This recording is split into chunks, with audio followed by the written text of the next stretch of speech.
27th of February, Rabbi Moore, Parsha Shavua.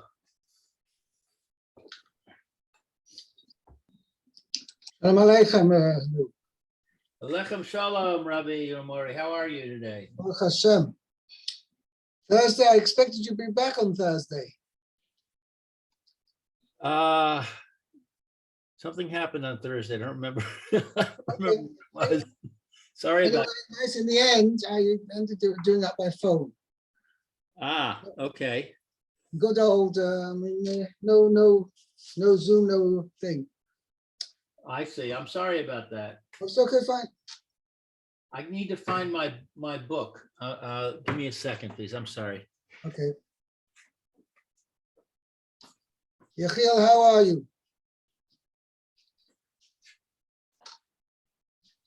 Holding on. Holding on. You're doing all right? Yeah, good. BW. Okay, I'm here. Okay, thank you. I expect my ear to come. Okay, let's go. In the last Parsha of Chumash Shmos, Pekudei.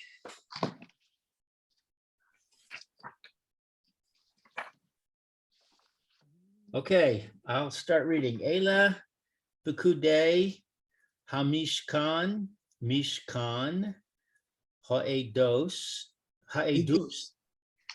Asher Pukad Al Pi Moshe Avodas Halaviim Biyad I Samar Ben Aharon HaKohen. Okay, these are the accountings of the Mishkan. Okay, now it's interesting when I see over here, the term Pekudei has two meanings. It can mean the accounts, okay, and it can also mean the positions, the offices, the, should we say, the tasks, the positions with each person was charged to. Yeah. I see. So the Mishkan of the testimony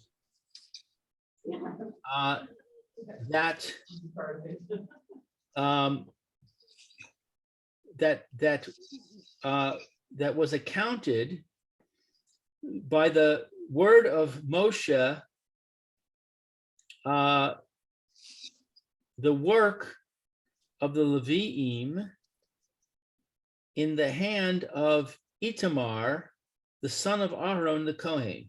Right.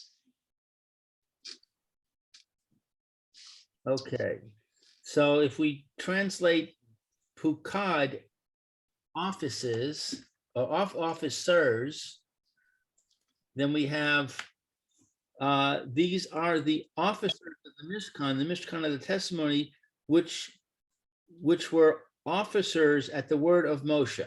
Which were, shall we say, let me see how I translated it. Just one No, second. I mean, these are the ones that Moshe appointed. Right. Shmos.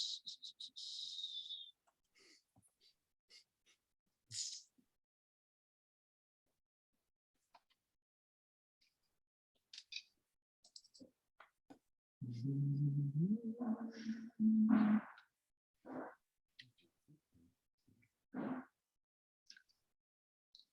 we go.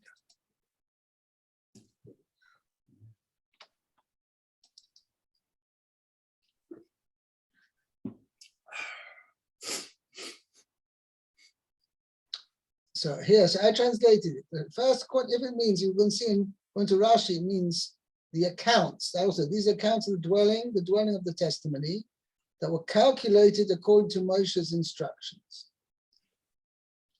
So then I added over here for the work of the Levium under the direction of Isamar, the son of Aaron the priest. That makes more sense than saying officers. Right. These are the accounts, because we're going to see we are going to see that we hear that all the following psukim discuss all the different quantities, the totals of all the gold, of the silver, of the copper, and all the other materials, right? Well, it just basically means it calculates how much gold, how much silver, and how much copper. So these are the accounts, and this is what that's mashma from Rashi. That's the meaning over here. Okay, so let's look at the Rashi. Eile Pekudei. These are the accounts. Befarasha zo nimnu kol mishkalei nidvas hamishkan. Okay, so in this section,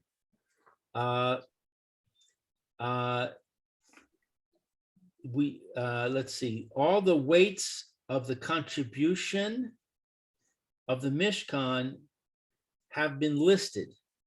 Right. Or enumerated. Nidvas means to enumerate? No. Nimnu means to count. Nimnu means to count. To count. So it means that I enumerated all the weights, or the all the weights of the donations for the Mishkan. Nimnu are counted or accounted for, I guess. What is the word nidvas? Nidvas is the donations, as in Nadaba. Nadaba is in a donation. I see. So these are the counts of all the weights of the donations to the Mishkan. Right. Lakesef v'la zahav v'la nechoshes. For silver, for gold, and for copper. Now that's funny. You'd think it would be in order. You think it would be silver. You think it would be gold, silver, copper, or copper, silver, gold. Right. Yeah. Why? Well, it's interesting. You're making a very good point, because actually the psukim mention it in the order of gold, silver, and copper. So it's interesting, curious why Rashi changes the order. Yeah. Which is indeed an interesting question. You would think it would be significant. Now just let me check. I'm going to open up my Rashi notes and see what we said written over there.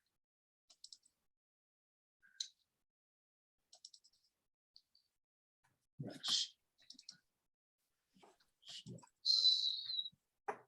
Pekudei.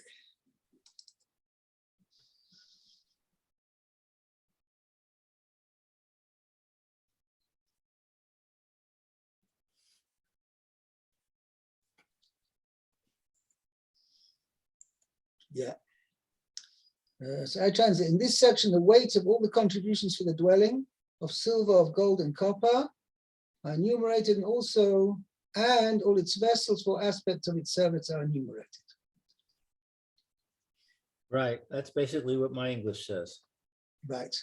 Yeah, but I don't have anything note here on the order. It's an interesting point you're making. I have to. Manimnu kol ke lav, and it listed all of the implements. L'chol avodaso, for all of its work. Mishkan, ha-mishkan, mishkan. Mishkan. Right, Rashi's question. Ele Pekudei Mishkan, or she just said Ele Pekudei Mishkan or Eidos. Right. Why does it say Mishkan twice? Ele Pekudei Mishkan, Mishkan or Eidos. It's also interesting to me that the English translates it the Mishkan, but the hey is missing from the second one. No, because it's Mishkan Ha'edus, the Mishkan of. The Mishkan of the testimony. But you see, that's still, why my why does it say translation, I put the heading Hamishkan, the dwelling of. Right. Because the you're second saying one, Mishkan, because is it's the part of a dwelling of. smichut, it's missing the hay. Who? You're saying because it's part of a smichut, it's missing the hay. Correct. So that's just grammatical. Right. Okay, shnei pe amim, 2 times, Twice. Right.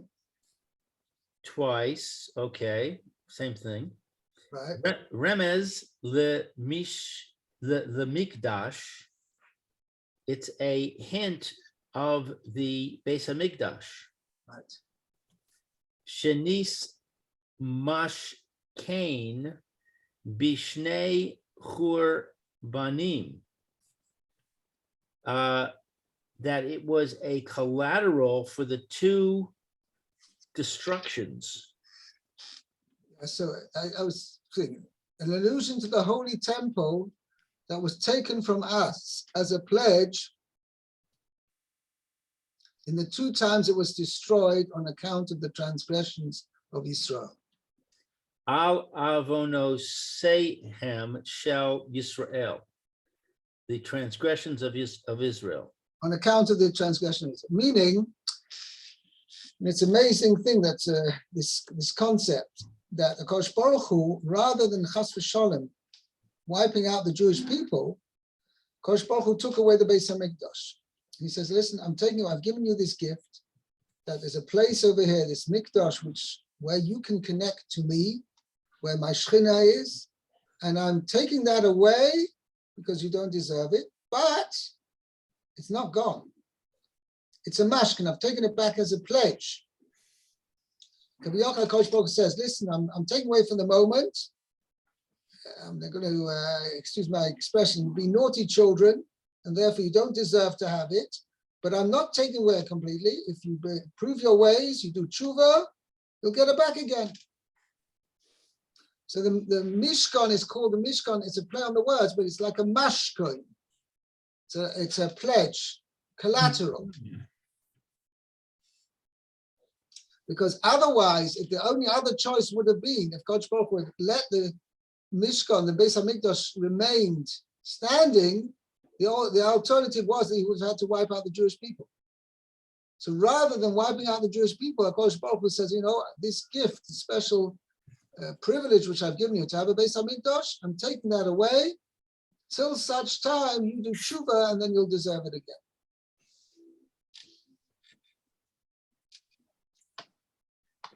Okay? Mishkan ha'adus,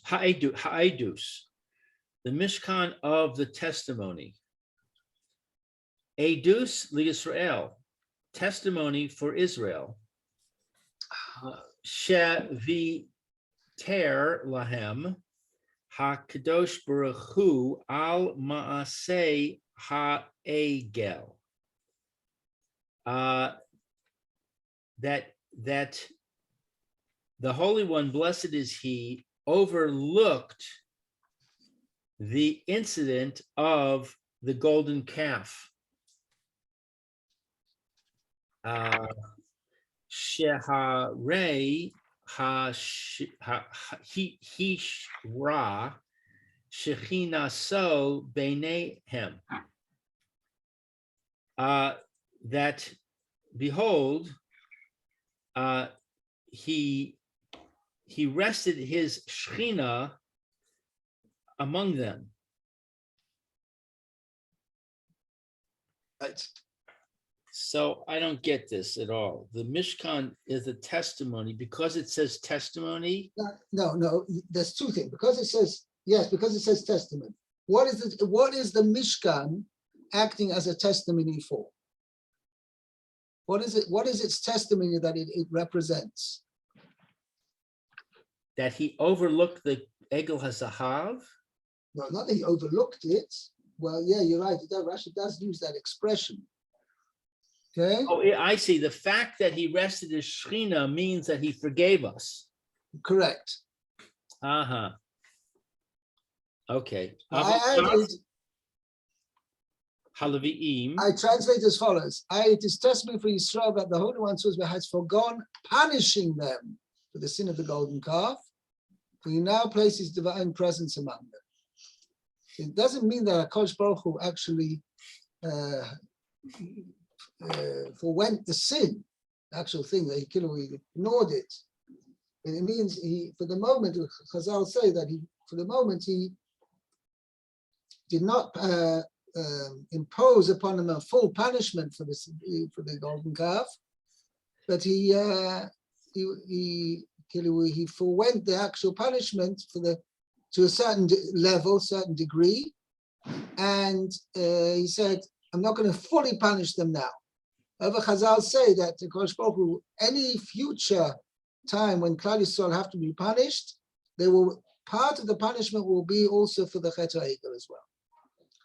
And the idea behind that is because the fact that Klal Yisrael sinned with the golden calf, that's the source of all sins, all future sins of Klal Yisrael. So therefore, every single sin in future generations which the Jewish people sinned was as a result of the disconnection from Hashem through the Chet HaEgel, through the sin of the golden calf. Okay? Avodas Haleviim, the work of the Levites, Pekudei ha-mishkan v'chelav hi avodah ha-mesura la-leviim b'midbar. So it is the accounting of the Mishkan and its utensils, which is the work that was assigned to the Levim in the wilderness. Right. So ha-mesura means to assign. Well, yeah, to actually means I translate not assigned, but entrusted. It was entrusted. It was given over to the Levim. Okay. And now Rashi's going to say, what are they? Laseis, to carry. Laseis, to carry. Ule ho read, to take down. Ule hakim, to lift up or to erect. Oh, right.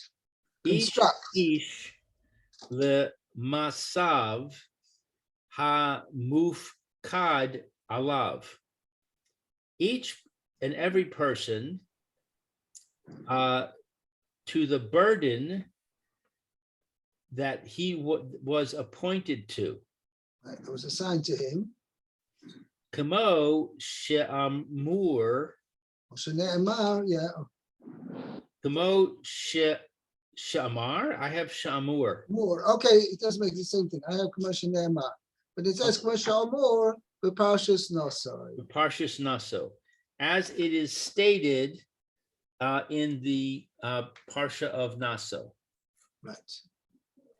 Biyad Itamar, by the hand of Itamar, hu haya pakid aleihem. He was put in charge of them. Limesor lechol beis av avodah she'alav. To assign to each family, each house of a father, the work, a family group, right? The work that was for it. Right. So all of the it had been assigned. Okay. So Allah, which means more than just it assigned it, but the whole base up avodah, all of the avodah which was not imposed is the right word, which is now. My English says incumbent. Incumbent, okay. Incumbent upon it. Okay, I translate the word that it had been assigned. Okay. Right. Yeah. Okay. Next Rashi. Meir. Okay, so it's the pasuk says, "Uvitzal el Ben Uri, Ben Chor, Lemate Yehuda, Asa et kol asher tziva Hashem et Moshe.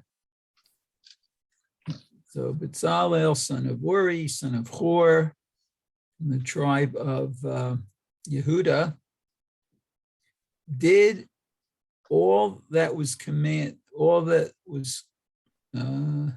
He did everything commanded that by God Hashem. had commanded Moshe.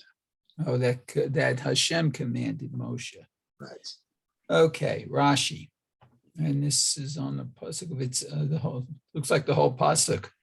Okay, Asher Tzuva Ein Ketiv Khan. Okay. Asher tziva oiso Moshe. Now, you would have expected the pasuk to say that, but Bezalel, he did, right? He did everything that Moshe had told him. Right.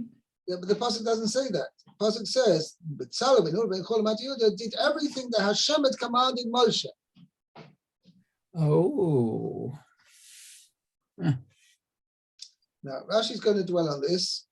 That's what he says. So Rashi says, Asher tziva oiso Moshe ein ksiv kan, elo kol asher tziva Hashem es Moshe.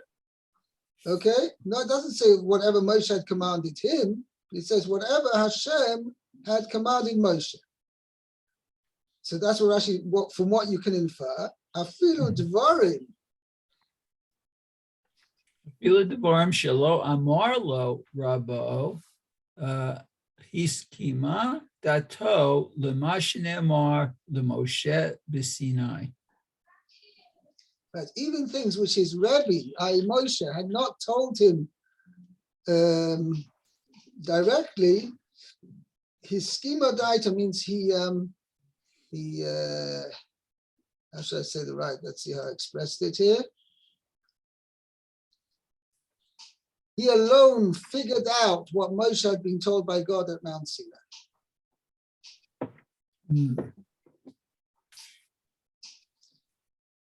So now Rashi goes on to explain in what aspect. This is a very interesting point. Ki Moshe Tziva Levitzal La'asot Achila Kelim V'achar Kach Mishkan. Yeah, when actually Moshe Rabbeinu told Bezalel to make the Mishkan, he first told him to make the Kelim, and afterwards the Mishkan. And after, wow. Okay, Amar Lo B'Tzal,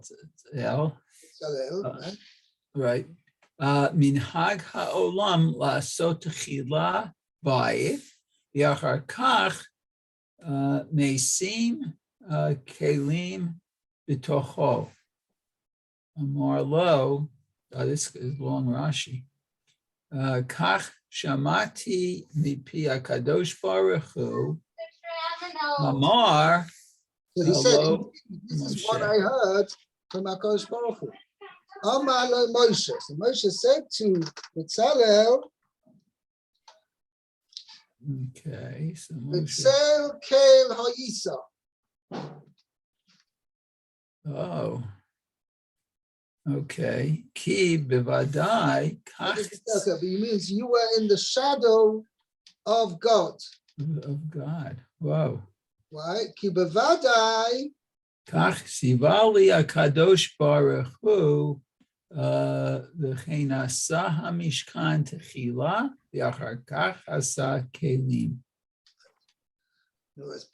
For certain, this is what Hashem indeed had commanded me.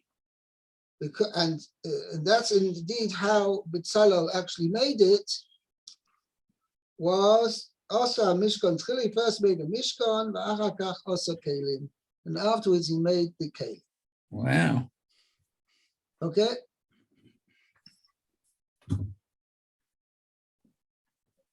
I would thought that's kind of logical though, no?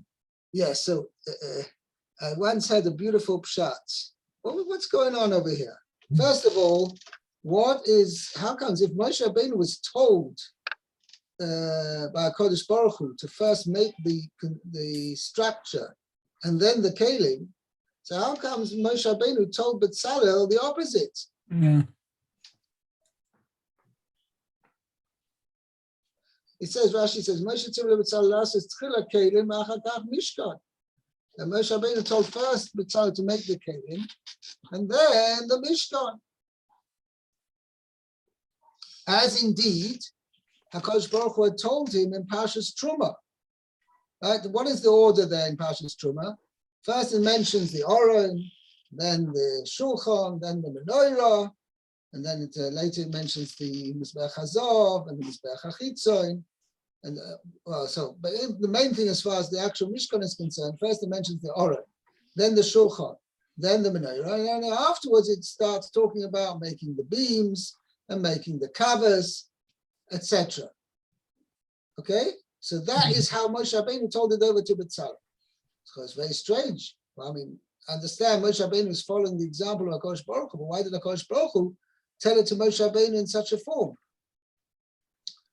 And indeed, so Moshe Rabbeinu, B'Tzalel told Moshe Rabbeinu, it shouldn't be like that. First you make the structure, and then you make the kelim inside, which seems a very simple taina on Moshe Rabbeinu. So once I had a beautiful pshat as follows. The Maisa you have where in society, let's call it, shall we say, where we live, there basically are two types of buildings. There are houses, which where people live, and inside the house there's all kind of kelim and utensils and objects which serve the inhabitants of the house. And similarly, you have buildings like offices, factories, stores, all kind of other buildings, which also inside is what is suitable for their use. But however, there's a major difference between the two of them. When a person, let's say we build a factory, okay, build a factory, you don't first, say, factory is like a nice size, this is the size for a factory. And afterwards you put the, machinery and other things which are necessary to process the stuff inside, right? That's not the way you design a factory. You first design, you say, I need, this factory is going to produce buttons, right? This is a button producing factory. Well, what kind of machine do I need for that? This and this kind of machine. Now, this machine has a certain size, and therefore you design the walls of your factory, the size of your factory, and all the other utilities of the factory. Yeah, you design them all according to what machinery, what the use is. So, first you got to know what kind of machinery is going to be there, what kind of other types of rooms and things like that you're going to need for producing your buttons. And a mailer, like a packing room and other place like, I don't know, whatever it is, a storage room for the raw materials, etc., etc. Okay, and only afterwards then, according to what you're going to need, then you build the four walls around, or maybe more than four walls, or whatever, you build your structure of a factory to suit the kelim, to suit the machinery or whatever things you need inside. That's our factory. I think you've got similar like an office as well, or a supermarket, or any other kind of things where the main purpose is the use of what you want to use it for. And then, according to that, you build the structure according to that. Masha'enke in a house, generally, a house is not built according to what kind of fridge you're going to have and what kind of washing machine and what kind of beds you're going to have. That's not normally how a house is. House is built to be a home for the people living there. Now, it happens to be that people living there are going to need beds, they're going to need cupboards, they're going to need a bathroom, they're going to need a restroom, and they're going to need a kitchen, and the kitchen's going to need a fridge and everything else like that. But the main purpose of building a house is that it should be a home for its inhabitants. Now, it happens to be that the inhabitants of the home are going to have certain needs, and therefore you're going to structure the rooms in the house according to the needs of the inhabitants. But in other words, you don't build a house in order to have a fridge in it. Right? It happens, it's a secondary need. The purpose of a house is that people should be able to dwell there. Okay? And you live there. Once that they think, oh, people are going to live there, so what are their needs? They're going to need a fridge, they're going to need a washing machine, they're going to need other things. But that's not the purpose of the house, is not to put in a washing machine. The purpose of a house is that people should live there. It happens to be people who live there are also going to need certain utensils and other things like that. Now, what was the purpose of the Mishkan? What was the Mishkan built for? This was the machlokas between Moshe and Betzalel. It's as follows. Betzalel, well, so there's two possibilities what the Mishkan is for. Is the Mishkan built for as a house for Hashem? And once it's a house for Hashem, okay, this is where Hashem lives, so therefore this is where we're going to serve Hashem. Since this is the main place where Kodesh Baruch Hu Shechina is, there's no better place to serve Hashem in that house, in that building. Therefore, we'll have an Oren there, which is Kaviyachol. This is the place where the Shechina will come down. We'll have a menorah there, which gives out the light of the Shechina. We'll have a shulchan there, it's a place where we can show that the Kodesh Baruch Hu is providing us food. Therefore, we give him special showbread, etc., etc. But all the kelim which are in the Mishkan or in the Beis HaMikdash are there because Hashem has made this his place, the Makom HaShechina. Or does it work the other way around? First and foremost, the Mishkan is a place where we serve Hashem. Okay? How do we serve Hashem? For that, we need a mizbeach, we need a shulchan, we're going to need a menorah, we even need an oren. These are all things because to serve Hashem, this is how we serve Hashem. Okay, this is first and foremost the place of Mishkan to serve Hashem. Because we're serving Hashem there, that brings the Shechina down to Klal Yisrael. That was the machloikas between Moshe and Betzalel. Moshe said, first and foremost, the Mishkan is being built to be a place of avodah for Hashem Yisrael. That's what the Kodesh Baruch Hu has designated this place, that this is the place where the central place where we serve Hashem. Therefore, we're going to have an altar there, we're going to have the Oron, and all these things which will bring about that the Shechina should come down. Therefore, what's the main purpose of the Mishkan? Is the kelim, because that's the way we serve Hashem, and that's going to bring the Shechina down. So our purpose is we want first to make kelim. That's the main purpose. Now, according to the kelim, that's how we're going to have to build the structure. So therefore, that's why Moshe Rabbeinu said, first build the kelim, and once we see what the kelim are, well, obviously, Kodesh Baruch Hu had given instructions how to build, but conceptually, the main purpose of the Mishkan is the kelim. Mm-hmm. According to the kelim, that's how we're going to build a structure around it to house the kelim. Said Betzalel, no, that's not what HaKadosh Baruch Hu meant. HaKadosh Baruch Hu wants the Mishkan to be first and foremost his place, his house. That means HaKadosh Baruch Hu concentrates his Shechina there, that we can serve him there. But the main purpose is that this is the place where Hashem's Shechina is concentrated. That's its main purpose. Once it's there, we've got to serve Hashem. How do we serve Hashem? With certain kelim. But the main purpose of the Mishkan is not a place that what comes first is the fact that this is the place we serve Hashem. No. What comes first is that this is the Makom HaShechina. This is the Makom place where Hashem concentrates his Shechina there, that we should realize when anybody who comes to the Mishkan or the Beis HaMikdash will have such a arousement of a feeling of knowledge that Hashem is there, a realization that Hashem is there, and he'll be aroused. Therefore, this is a place to serve Hashem. So the kelim were subsidiary to the main purposes of the Mishkan being the house of Hashem. And therefore, Betzalel said, first build the structure, because that's its main purpose, and then build the kelim, which is the secondary purpose. Okay, Okay, very good. Shkayach. Thank you, Rabbi. okay. Yeah, let's go on.